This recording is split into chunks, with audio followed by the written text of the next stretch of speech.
Welcome to the Convergence Coaching Inspired Ideas podcast. Join us as we explore great leadership and management ideas that apply within the accounting profession and in other aspects of life and business too. Hi, this is Jennifer Wilson with Convergence Coaching, and I'm so excited about today's podcast because it's on the subject of vulnerability in leadership.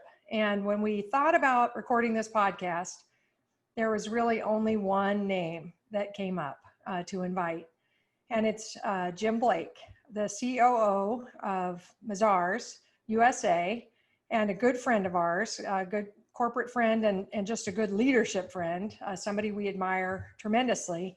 Jim serves on the executive board at Mazars and has come to talk about his leadership journey and in particular, his interaction with the concept of vulnerability. Jim, thank you so much for being here today.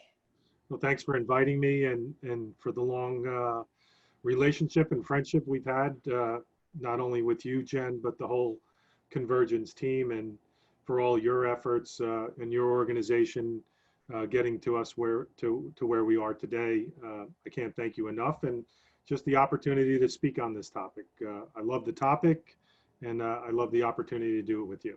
I do too, so this is great. So Jim, before we dig into vulnerability or get into our regular podcast, quick fire questions or any of that stuff, maybe tell our listeners a little bit about what you're focusing on these days in your role at Mazars.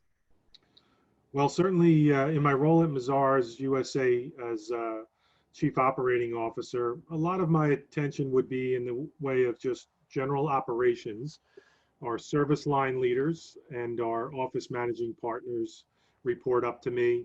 But I spend a fair amount of time with our leaders in our support groups. So in particular with our human resources and anything surrounding human resources, whether that's leadership, training, education, staffing, all the areas of human resources. IT would be another big area, and our finance and accounting. But, in this pandemic situation, those have all been ratcheted up to a level that was not seen before. And really what I try to concentrate on now is staying connected, to tell you the truth. Staying connected not only with our leadership team, but the people in various parts of our firm, executing on client work and making sure that we're connecting to see how we could make sure that they feel still part of a firm culture in this virtual state, and make sure that we're listening to and trying to help them with whatever their challenges are, personal, professional, to the best we can, as this situation has extended longer than we had planned for and still have the uncertainty and of where it goes from here. But trying to help with uncertainty, trying to help with staying connected, and certainly communication, has always been a challenge. But in this current state, we have to make sure that we're working at it not only weekly, but daily and almost hourly. Yeah. That's amazing. And I wonder when you ever have any time to be at home with that kind of a group that you're running. But I know you have great people, and we've really seen all of those people and yourself step up in this crisis to really stay close to your people. It's been heartwarming and wonderful to see, and we can dig into that a little bit more in a moment. But before we do that, I want to ask you our traditional kickoff question for our podcast guest, and that is, what inspires you most as a leader? What inspires me most is the success of others that have been under my direction, or that I've had the privilege to work with, or be in an apprenticeship model with for a number of years, and seeing them blossom and succeed, and then seeing that second level now, being in some of the positions that I am fortunate to have been in at Mazars over the years. I'm now seeing a second level of partners that were made, under my direction or help or guidance. Yes. And now seeing this second and third generation coming through, that is just really, energizes me the most, and seeing the success in others and seeing how that multiplies when it's really, it's really contagious at times. It is. And we've seen that in your firm too. It's super exciting to see smart, bright future leaders come up and take over big positions and or big roles, and then also just to see other people see what's possible through that. Yeah, that's that contagion you're talking about. It's interesting because, firm cultures can be either inspiring, or they can be, the contagion is a negative kind of spiral, poor morale, poor engagement. And it's been really neat to see all the things you've been doing at Mazars to make sure that what you're spreading there is positive. Yeah, and I think to that point, you could try to define what your culture, you aspire your culture to be, or put that in writing. But if you don't have the tone at the top and the leadership, and then all the way through the organization, everybody living and breathing that, it really becomes words on a page. I know you've said that before, and certainly others. But it's important to live that culture. And what the challenge has been in the last 6 months is, how do you do that virtually? And really trying all new ideas at different times. But you can never give up on that. We have to sustain the culture even in this virtual environment. It's probably more imperative today. Oh, for sure. So, so I'm going to switch gears a little bit. I mean, I would love to, I know our listeners would love to dig into like all the things you're doing on culture, and maybe we need to have you back to do that. And this topic that we're on today is a piece of culture, certainly, this vulnerability idea. But I thought that I'd start by just asking you sort of, how did you start your vulnerability journey? And, how did you discover vulnerability in leadership? Just, kind of tell us how it started for you and what it means to you.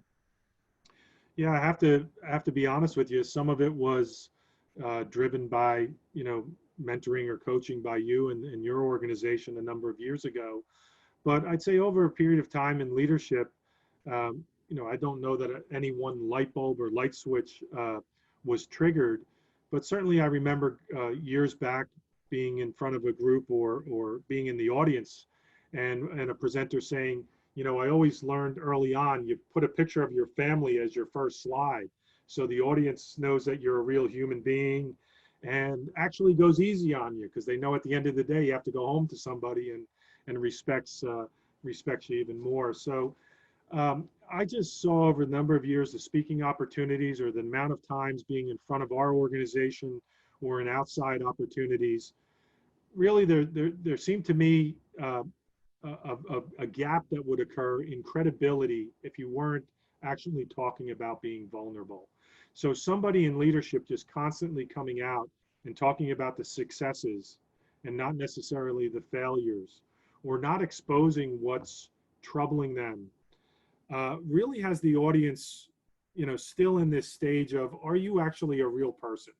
Do you go home each night? Do you have a family? Does somebody have to cook dinner? Does somebody have to give rides? Whatever it does. And making the audience know, in particular, dealing with our staff, our managers, our new hires, that, that the leaders are not removed from the day-to-day challenges in life. And we have our own goals, passions, and struggles, both professionally and personally. And I learned that GPS, and you've heard me talk about it many times, yes, a number of years ago too, in a training session. And I really latched onto that. And I really brought that to when I was more in line with client service, to try to really gain the GPS of our clients, the goals, passions, and struggles, which I think is very important. But if time after time you're coming out in front of an audience in your organization and only touting the successes, and not also telling them about some of your personal struggles or professional struggles, I think there's this credibility gap or belief in what you're saying, because you haven't showed them some of the warts or the scars of what you've gone through. So it probably was a buildup of multiple people like you coaching along the way, going to different leadership training, but being out in front of an audience time after time and seeing the reaction to the audience of just talking in a certain way or not showing that vulnerability really was standing out to me, that I wasn't hitting the audience the way I needed to be. Yeah. Well, and I know that, I've seen you be vulnerable in many ways with your people and with your leadership program participants with us. with your peers, all of that. But maybe you could share with our listeners some of the ways that you've been practicing vulnerability, or some of the things that you maybe consciously do to make sure that you're showing up vulnerably, or that you're giving people permission to show up vulnerably too. Yeah, so certainly within the organization, when presenting at firm programs with professional staff, or our management group, making sure that I'm not coming there scripted with a full agenda. We certainly have topics, but it's almost like this podcast today. I want it to be an open conversation, and I may have some slides that provoke that conversation, but also following through on promise. So certainly in this environment where we are doing some virtual town halls, CEO, COO webcasts, if we're taking questions, we have to make sure that we're answering those questions and adequately following up on those promises. So, to that extent, it's been a challenge in this environment. But before COVID, I would say making sure that whoever's hosting the session and bringing me into it, to make sure that they have communicated in advance to the audience that we want to have a conversation, not necessarily a dissertation, so to speak. And that really, over the course of the last couple of years, I think people have heard that from others and have come prepared and said, this is your opportune time. And there is no threat there that you're going to say something wrong or feel embarrassed. And you got to set the scene. They got to feel comfortable doing that. You can't come back with any type of retaliation. That would never happen. You'd shut that down very quickly in the future if in fact those type of scenarios were happening. Yeah, I agree. Setting that tone in advance. In your role as COO of this large CPA firm, national and global, really, your global role as well. I know that some of the young people that we've interacted with in the past, when we first met you, there was a little bit of fear or mystery around you. Your title, messes with your ability to relate potentially, I think. And it was so cool to see you come into a room and interact with the people and tell them a little bit about your life story, maybe how you grew up, the sports teams you like, that sort of thing, favorite foods, the fact that you cook, what your kids like to do. And then also sharing some of your professional, wins, but also struggles. And just watching them realize, oh my gosh, I don't know why I thought why I should be afraid of this guy. This is, it's like your title causes a perception that isn't valid. But the only way for you to bring that across is to show up and really be, kind of palms up. It seems like, you have to sort of say, here, let me give you of myself. And you've been really generous with that. So those tactics, or the way I started out, certainly with presentations showing the real side of me, everything that you're talking about, whether it's grilling in the backyard or out at a sport event with my son, or at an Irish dance competition with my daughter, just showing that you're real really sets the stage, or that scene that I'm talking about. And that vulnerability that could be further enhanced from just setting that foundation really is exponential after that. But demonstrating that you're real, you have the same, possibly the same connecting points with some of the people in the audience, whether it's through sports or family, etc. And trying to help them in that area as well. You said at the beginning of this podcast, I know you have a lot going on, and working from home in the extended day. I find that we have to be disciplined. There has to be a start and a stop to the end of the day. I'm not expanding that day. I just told you before we went on the air that I'm coming off a week's vacation. Some people say to me, well, is it really ever a vacation for you? Yeah, it is. Never took out my laptop. I spent 15 minutes on the phone throughout the entire week. I answered 2 or 3 emails. And so I am disengaged, and I feel that it's very important to do so and promote that to our organization. Again, making us real, hiding that I'm not taking time off, or even though I'm taking time off, it just then has this mystique as these people are always on 24/7, and I'm not. I try to make sure that the people know I do disconnect. It's important. I think that's great. Well, so what about the role that vulnerability has played as you've managed the crisis? Talk a little bit about, how the crisis allowed you to either expand that vulnerability journey, or, did it require a pullback, or kind of where did it fit in your crisis management strategy?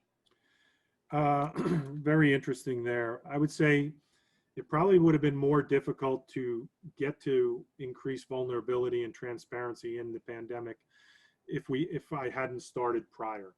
So I had a bit of a foundation and a thought process of going to it. But quickly, what I realized was it wasn't vulnerability, it was transparency. I think sometimes they're synonymous, but Yes.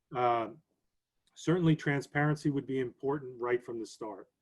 But also connecting to understand that we're listening, we're hearing what your troubles are, we know there's uncertainty, we know there's stress, and you know what? To be honest with you, I have the same as well. I have stress, I have uncertainty. So I took from that middle of March on to writing a weekly letter to the entire firm. So, the subject matter in there changed over time. Today we're using Getting Stronger Together as the lead-in message. But it's showing the vulnerability, it's in full transparency, it's making sure that I'm connecting week to week with what we promised in either a week or a webcast prior. So keeping that credibility, Yes. keeping that connectivity, trying to have some fun, directing them to some stress releases or other things that we're doing. And so I believe it has worked. And one of the benchmarks to judge that was we did an employee survey. I guess it was that back in June.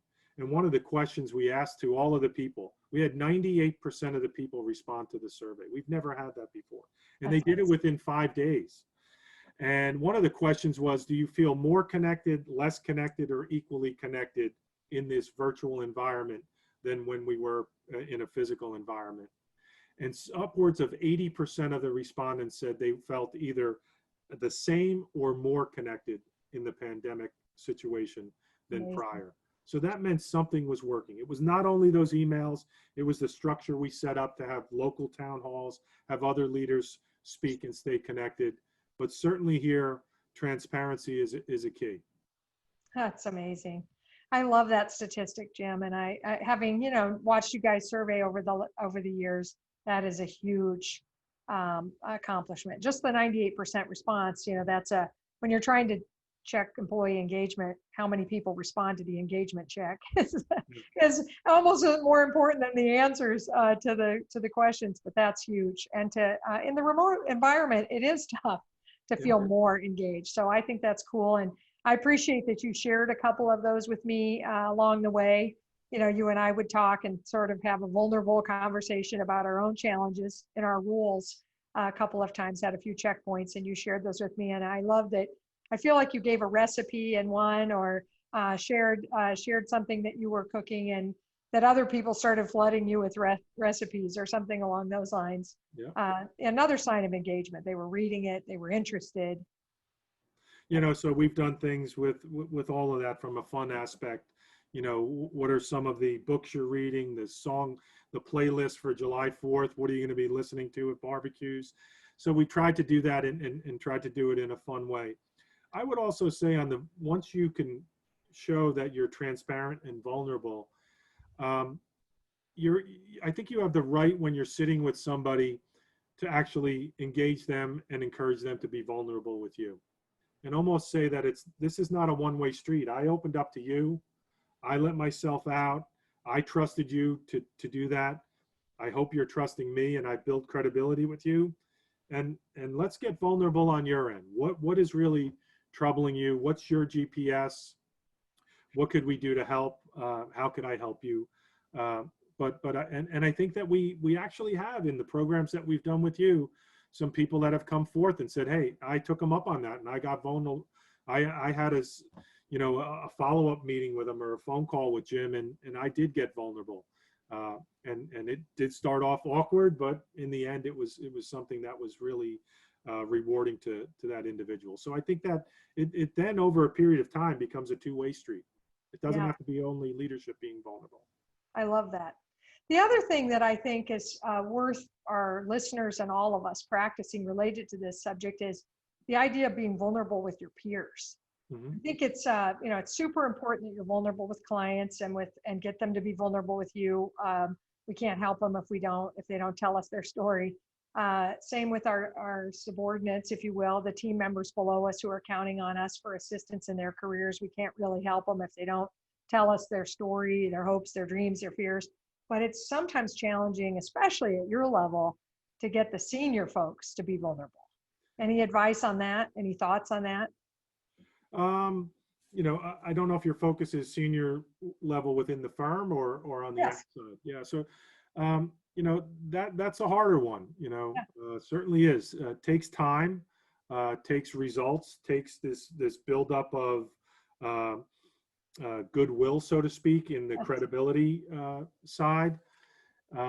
It also takes time of being one-on-one with the leadership team, showing them that you're there to help, proving to them that you will give them the pathway and the space. But again, a two-way street that they have to hold themselves accountable, because we will hold each other accountable, and also ask them to get vulnerable. And that probably takes more time. And you really have to build up that trust factor, even though you may be coming at them with a hose of transparency of information. You still have to build that credibility and trust factor. And then I don't know that there's any secret sauce there other than time and commitment to do so. And getting to know, again, back to those goals, passions, and struggles. And if you could really show that individual that you listened, and you listened to what their struggles were and took some of those struggles off the table so they could really focus on their passions and achieve their goals, that will get the cadence or the velocity to that trust and vulnerability two-way street with leadership rather quickly. But no replacement for time. No, I agree. And I love that you've used the word trust so often, because I think they're all part of some kind of, special formula: transparency, vulnerability, trust, and generosity, like the generosity of spirit to give sometimes when other people aren't ready yet to give of themselves. So I think that's interesting. Any other advice? Oh yeah, go ahead. Yeah, I asked about the outside because I have built relationships over the years, as many people in a position like mine would have. And that was a help through the pandemic, and still helping today, those relationships, and being able to get vulnerable and trusting some others on the outside really is of help, because it helps solidify your thought process or validate what you're trying to do. And in a professional services firm or even a CPA firm with a consulting practice, listen, a lot of us are trying to do the same thing. So it's how you execute, how you drive that execution. There probably isn't a lot of secret sauce in there. Again, those words. So, it's being able to validate and hear some fresh ideas rather than just stirring them around in the pot internally, and be able to bring those views back to the partner group or the firm at large as to what's happening out there, from reliable, trusted friends that you've built over the years in similar positions. Really takes a lot of trust and leaving yourself vulnerable. And there's a close-knit group of us that we do have that, and that's been very rewarding for me. So I would say, even though you're working on it internally or even up or down, you need to build that on the outside. People like you, people in similar positions to the one you hold internally, and make sure that you're giving back to the profession, because once people see that you're doing that, they'll help you in times of need as well. It's really a great profession. I agree. And thank you so much for bringing that angle in, because I was going to step over that just now. And I think that's one of the most important things, the idea that, I'm not myopic. I don't know it all. Our firm doesn't know everything. Other people might have different perspectives, especially peers in my role. And there's so many that take kind of a competitive view of that. Like, I don't trust them. I'm not going to tell them our stuff. I'm going to only look good and act like we're perfect, all that. And what that does is it ends up, kind of leaving you with some blind spots, information you can't know, because you weren't willing to share your own. So I think that's such a great point. Thank you for making it. So any other advice that you have for firm leaders who are thinking about, boy, after this conversation, I probably should work on vulnerability. Any advice about where to start, or any, tips or techniques or anything like that you want to share? Anything else? Because you've already shared quite a bit. Yeah, you probably want to have it in a structured approach. You're not going to come out at your next presentation and just throw up on the audience and as if you're sitting on a sofa in a consultation visit with a doctor or something. So you got to take it in stages. So maybe it's your next presentation, you open up showing the lighter side of your life, what you're all about, what you enjoy, just getting people to connect with you. There's so many things now that I'm able to connect with people because somebody will shoot me something. They're a Dallas Cowboys fan and they're playing the New York Giants, and they learned that from me. But now that's a connection point, and that connection point is a door opener to have another discussion. That eases the person's ability to reach out. They have an icebreaker, and so just showing the lighter side of life. Yes. Or a little bit about you personally and what your challenges are professionally is the starting point. Then I would move into some areas over a period of time when you're in front of the audience. You build upon that, and you don't just always come out with 100% of your presentation on the successes. Leave a portion of that presentation to some of the failures, because if we just keep conveying the successes, people will be afraid to take risks that are going to be your eventual leaders. Yes. And leave themselves vulnerable. And you need people to make mistakes to gain any momentum forward. I often say you could bat .333 and make it to the Baseball Hall of Fame. I hope in our leadership decisions we're not .333, but we're certainly nowhere near 100%. And I think that has to be conveyed. That makes you real. Yeah. And more transparency. And we use the words respectful transparency. We're going to be transparent and be respectful about the information we're providing. And I hope that you're looking at that and gaining some knowledge from it. And also it's provoking questions and a forum. And make sure you have a forum to answer those questions. Certainly when we're in a live state or on a virtual meeting like this, we could have a chat or a chat box, etc. But even if it's something that has to be structured in a limited amount of time, we will often put out an email afterwards. Hey, the forum for 800 people wasn't conducive of a chat box, but here's an email box. If there's anything that didn't come across with clarity or you have further questions, this box is open for the next 7 to 10 days, and we will post the FAQ answers for you. That's awesome, Jim. Well, time is ripping by, so I have to move us into our quick fire questions, even though I want to continue to dig in on vulnerability and strategies because you've had so many great ones. But I'm going to go ahead and ask you a couple of these quick fire questions just for our listeners, again, to get to know you a little bit. The first one is, if you had to wear a t-shirt all the time for a year and it only had a word on it, what would the word be and why?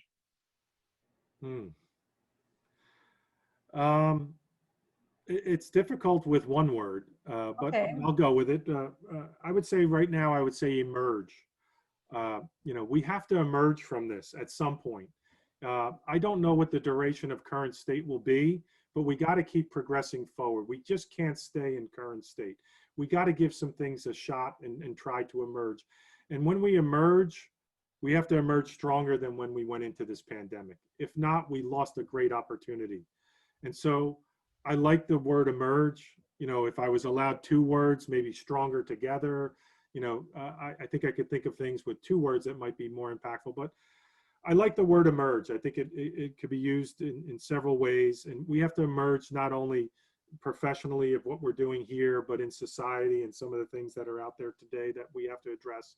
We have to emerge different and stronger and take this as an opportunity. And we have too many people that I think are going to be lulled into this, hey, there's nothing much I can do. I'm still in this mandate of stay in place, or can't get out to socializing, etc. I get that, but that shouldn't be an excuse. We got to emerge from that and do things differently. So emerge would probably be my word. I love it. I love the word. I love the sentiment behind it, especially, and I agree with you. And that doesn't necessarily mean going out and breaking the rules. We're not trying to break rules in this pandemic, but not trying to think that we're going to go back to some way it used to be and emerge instead to some new ways, and not just get stagnant. I am worried about that for a number of firms. So we're trying to do that on the business development side. So in the weekly writings, I try to put a paragraph in showing that a new win that we have for the firm that was totally brought about in a virtual environment, from initial opportunity to relationship building virtually to working out the RFP and then gaining the work. Because we have to be on the offensive there. There's too many people that will use their, we gotta push away the naysayers that say you can't do certain things in this environment. You can succeed. You just have to find a way to emerge from it and do it differently. I love it. Because you know that we develop all of our business remotely and have for 20 years. So we know it can be done. And I love that you guys are on that path. That's fantastic. Last question I'll ask you, if you could not work for a year, what would you do? I certainly would golf more. Certainly that's something I like to do and has really taken a back seat in the last few years. So certainly not playing as many rounds as I did 20 years ago. So would really love to play a lot more golf. I'd find ways to volunteer and give more time back to the community or to other organizations that I'm with, or the church, or whatever it may be. But it would free up hours that I think would be valuable to volunteering. And I'd work on my physical condition. I'd find more time for exercise and working out than I'm doing today. Awesome. It would be 3 things.